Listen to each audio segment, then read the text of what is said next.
Objet nombre SCP-104. Balle solitaire. Classe Euclide.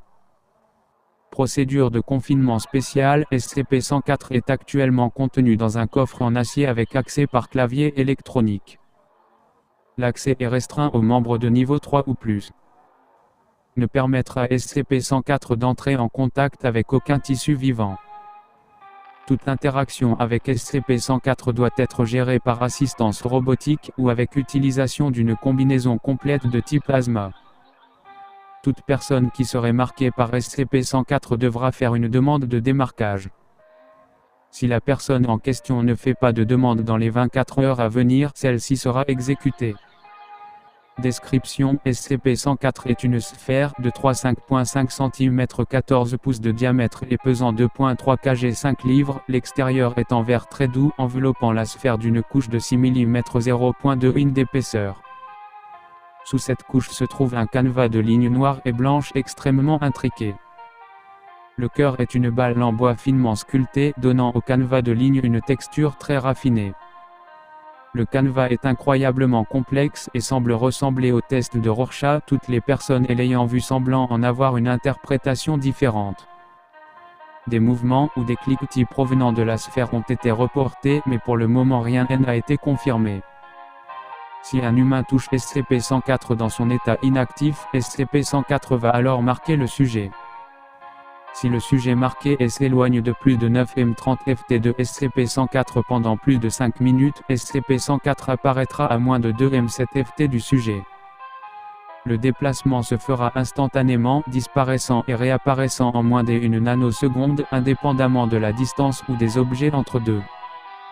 À chaque heure où le sujet reste à moins de 9 m30 ft de SCP-104, SCP-104 se rapproche d'1 pied 1 ft du sujet jusqu'à ce qu'il entre en contact avec celui-ci. Lorsque SCP-104 touche le sujet marqué, il n'essaie pas de se rapprocher davantage. SCP-104 ne se comportera pas ainsi envers des personnes non marquées et il ne marquera qu'une personne à la fois. Les vêtements épais et le métal semblent empêcher le marquage dans la plupart des cas. SCP-104 semble de plus être indestructible car il est toujours complet et sans dommage après une réapparition.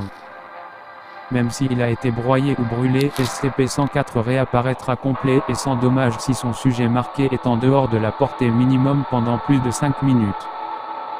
SCP-104 cause de la paranoïa et des excès de colère chez la plupart des sujets, mais ce n'est pas un effet de la sphère car certaines personnes restent totalement indifférentes à la présence constante de SCP-104, même s'ils sont un peu agacés par moments.